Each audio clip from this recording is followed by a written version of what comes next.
So knowledge of how the disease travels this way or that way. We give you the criteria of treating acutes. We teach you the physical aspects of miasm. So you accumulate knowledge. Module 1 is purely Sora. Module 2 is graduating to psychosis. Because now wisdom has to come. See, psychosis is not always bad. There is good and bad. Most of us, after Sora, go into psychosis. We have to. So after your marriage, if you don't go into psychosis, you won't reproduce. Isn't it? So good psychosis. Hello, hello, hello. ये बंद कर दिया. It's not important. How to apply the knowledge is more important. Just collection of knowledge you have done even in your college, no? You have learned materia medica, you have learned organon, you have learned everything, but put it into practice is missing. So you have all this knowledge which now has to be converted into practical use. So the learning process is Sora, so that you can utilize it later on for success. And this is exactly what we are trying to do in your second module. We taught to you how a disease comes or how trauma causes ailments, how a disease is formed, how it can get transferred from one system to another, how it can get later on when you are treating it, how it gets suppressed. But now you need to have the knowledge how to reverse the whole thing and cure the patient. And that is why the tools now are our materia medica. The approach is dispositions. Now you only having tools is also not sufficient. Because if you have tools, you have the knowledge of materia medica, but you don't know how to use it. Let me tell you one thing, that I failed in materia medica in the first year. Why are you laughing? Yeah.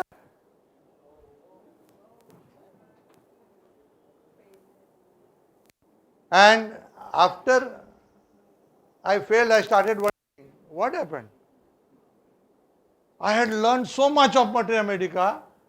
I learned all this Kent. I was doing it from Kent. When others were practicing from smaller books, Boric, etc., I was doing it from Kent to have a proper understanding. And the drug picture that year which came was alumina.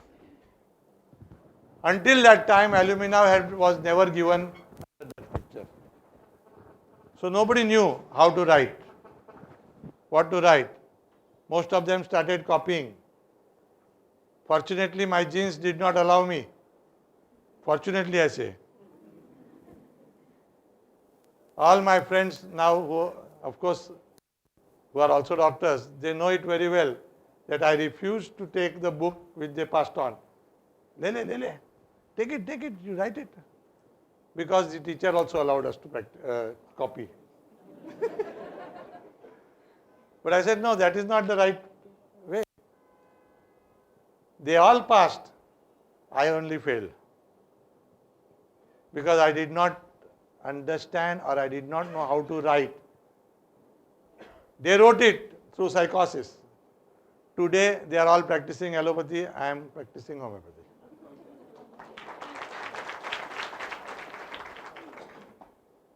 So there was a poem which I always like, I was traveling in the forest and I came to a path, I came to a place where there were two paths. One was a large path treaded by many, the other was a small one very few had gone. I selected the lesser trodden one And that made all the difference. Have you heard this poem? By whom? Longwood, no? Or Foster? Robert Frost. Robert Frost. That has made an impact into my brain ever since my childhood. Remember, the path which is trodden by many is not always the right one. That is a herd mentality, sheep mentality. Everybody has gone this way, let us go in this way. And I've always taken this other one. And that has always paid me in good dividends. So the moral of the story is that even if you are getting some easy access somewhere, don't take it just because it is easy. Just find out what has happened to the other people ahead of you. I was practicing allopathy with my father, but then I selected this lesser trodden one, homeopathy, and still lesser trodden, pure homeopathy. And you try to make your path rather than go on a path. This is what we want. And if you want to make a path, you have to understand the subject very well. So this will only come out of wisdom, nothing else but wisdom. You should be wise enough to use your tools. How to use the tools? This Materia Medica is just a tool which we are supplying, but how to use it is through dispositions.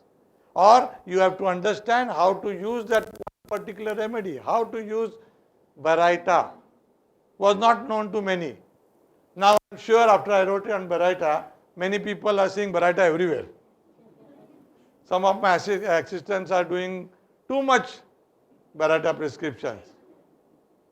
So this is very dangerous. So please don't do that also.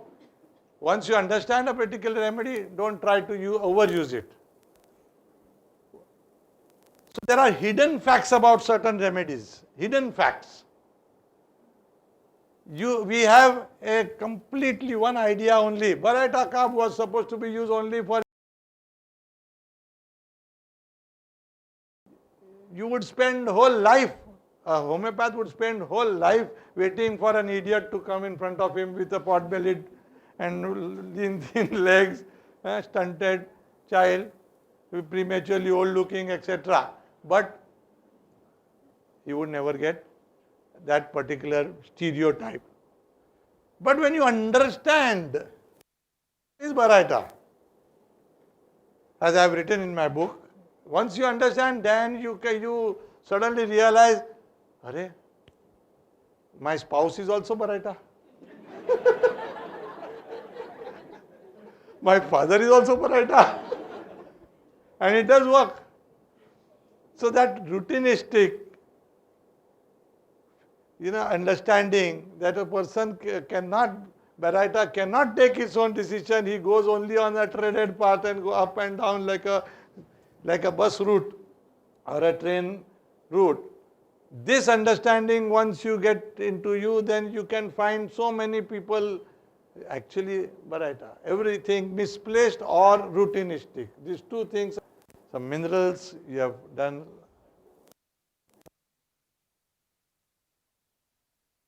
Right? This one case I am just trying to demonstrate is also from one of these groups which you have done. Let us see whether you can understand it or not. And through this, we'll try to learn or understand a particular remedy. Okay?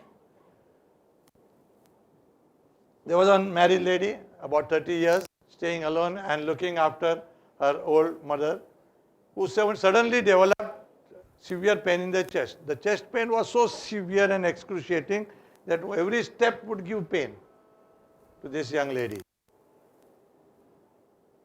Chest pain was excruciating, worse when walking, and every time she walked or she got a pain, she started getting nausea every time she walked.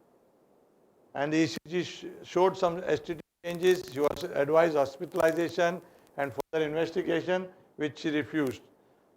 Blood pressure was high, 160/100. She refused because there was nobody at home. to look after the mother.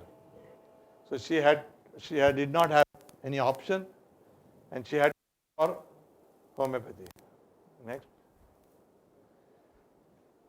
She had stooped shoulders, very, very simple in habits.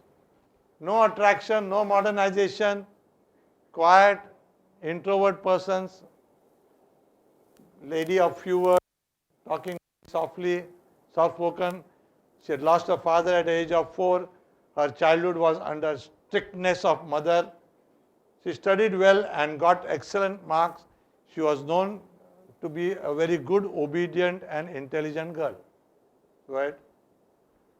Though she stayed alone with her mother, she did not get on well with her mother. There were always conflicts between them because mother was dominating, dictatorial and wanted everything to be done in a certain way. The patient did not agree but could not openly fight with her mother nor disobey her outright. So there was a dilemma. She could not, nor she could follow what mother wanted to tell her. Right from childhood, she had not made close friends. Whoever were there could not be maintained. So she was bad in maintaining friendships also. Her peculiar nature, she did not suggestions. Her peculiar nature was that she did not accept any one's suggestion. Please go ahead. She was brilliant in studies in childhood, of late became forgetful.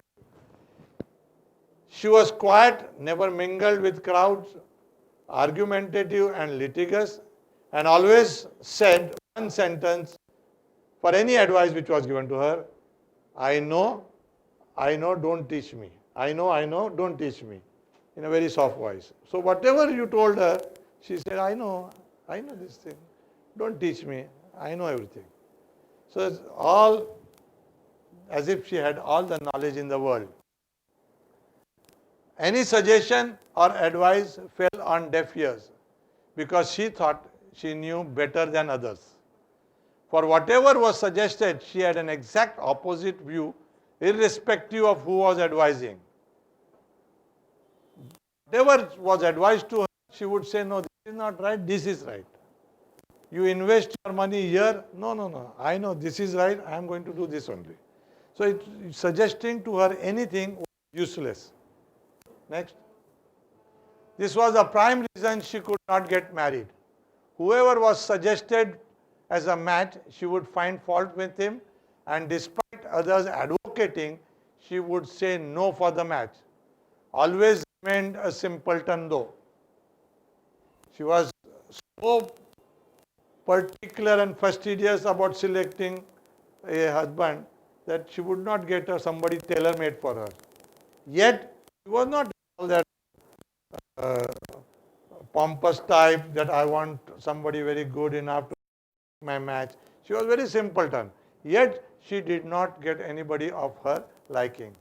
Always remained a simpleton, never liked to do any makeup, nor liked to go to beauty parlor.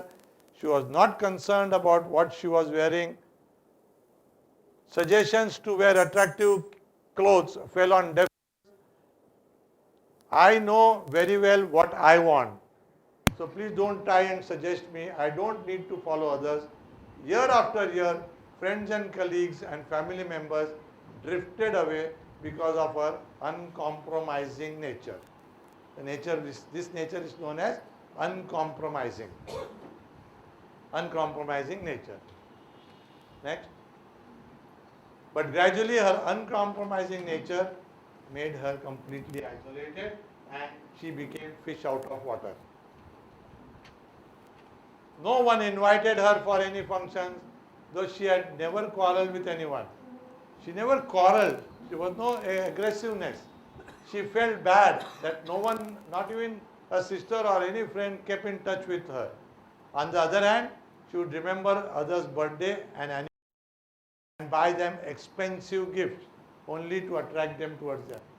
So she wanted friends, but no friends was ready to remain with her. Why? Because she was uncompromising.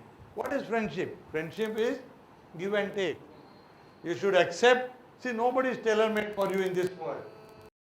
Want any happy relationship, whether it is your husband and wife relationship, whether it is sisterly, whether it is brotherly, whether it is with friends, you need to have some give and take. There has to be adjustment. Okay, you need to understand somebody else's views also. Besides having your view, and a compromising thing, it always works out as a long bond. Otherwise, if you are uncompromising, you remain aloof, or you remain always alone. Nobody is your friend then. She became fish out of water. No one invited her for any functions, though she had never quarreled with anyone. She felt bad that not even a sister or any friend kept in touch with her. On the other hand, she would remember others' birthday and anniversary and buy expensive gifts. Sorry, I repeated those things again. Go ahead. Mother was strict with her in childhood, and that's why she was helpless in front of us. Mother was helpless in front of her stubbornness. Mother was very modern for her age. Mother was modern. She was neatly dressed, but she was helpless about her daughter. Mother wanted her to get married, but the patient never showed any interest by excusing herself that who will look after her mother. So she did not marry saying that who will look after my mother. But actually the thing was different, that she could not compromise, she could not adjust with anyone. But she was not happy about her whole situation. Sexual urge, which was naturally at that age, was overwhelming, but her timidity and cowardice made her suppress it. She always looked sad, but kept her feelings inside. In the course of time, blood pressure gradually started rising, and suddenly one day she started developing the symptoms of heart. She was advised to get admitted by a doctor, but she refused and opted for homeopathy. Along with this, she developed even mental weakness. She was a brilliant person, always 90% and above, but she started losing her memory. She would forget. Whatever she would learn, you would forget. Whatever she would read, she would forget within no time. So memory also started getting weak, besides having high blood pressure. Next. Now this is all, this is the case, and I have to prescribe for it. Tell me what you understand of the whole case. One by one only, if you can tell me. This is like an exercise for you.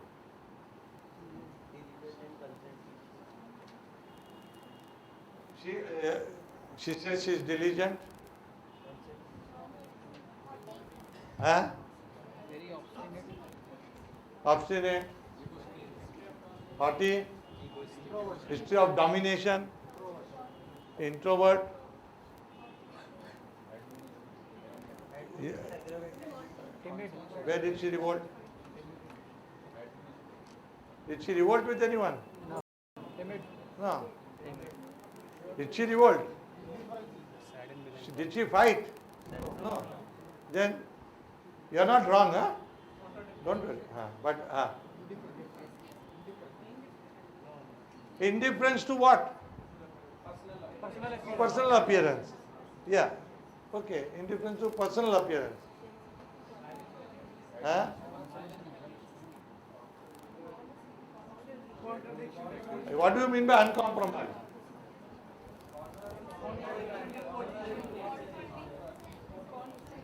Now this is the right word. What is the nature? What is the nature? Contrary. Why? What is contrary? That's why I said revolting is not wrong, but it is a different. Revolting is when you outrightly reject someone. Right? Isn't it? Revolt. What is this? Contrary. What do you mean by contrary? But see the whole. No, contrary is not wishing something and doing something. Doing exactly opposite. Contrary is against everything. Whatever was suggested to her, her thought process was exactly opposite. Contrary is the right word. How did I arrive at this? Of course, now in this, all these remedies which we have you learned contrary? In which medicine? Granite. What else? Magnesium. What else? Huh? Ferrum. Lyco. Cuprum. Causticum. Okay. Now let's move ahead. What gave her? See, there are so many remedies, but how can we? She's not something like cuprum.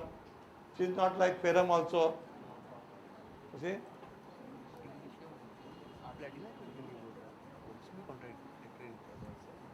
Now, her particulars gave her away.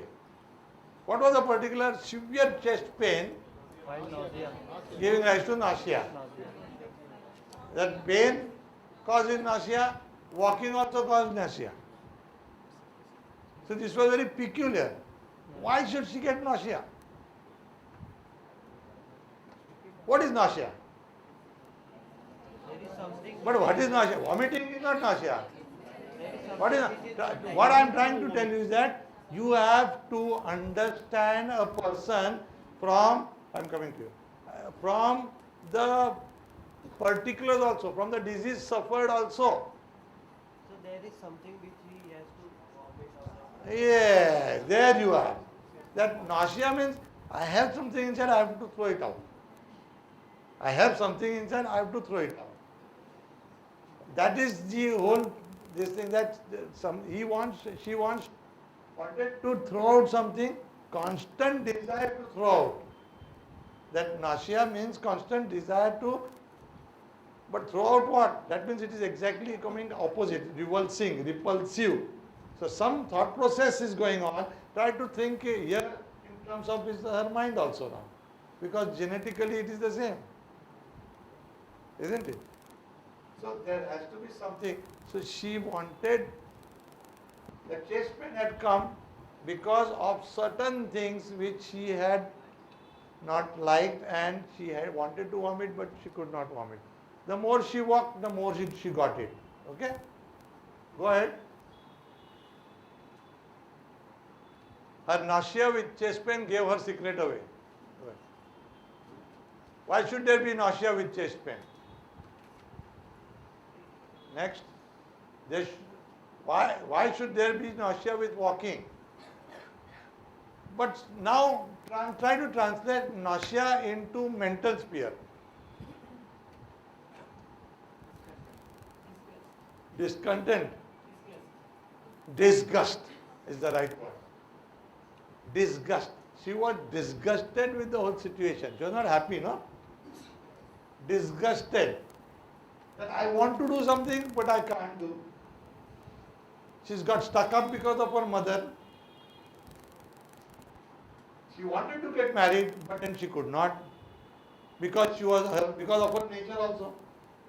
So the whole situation had turned into, the reaction of that person was disgust. Disgust was the reaction of that lady. And basic reaction, original reaction was, now disgust is what? Which miasm?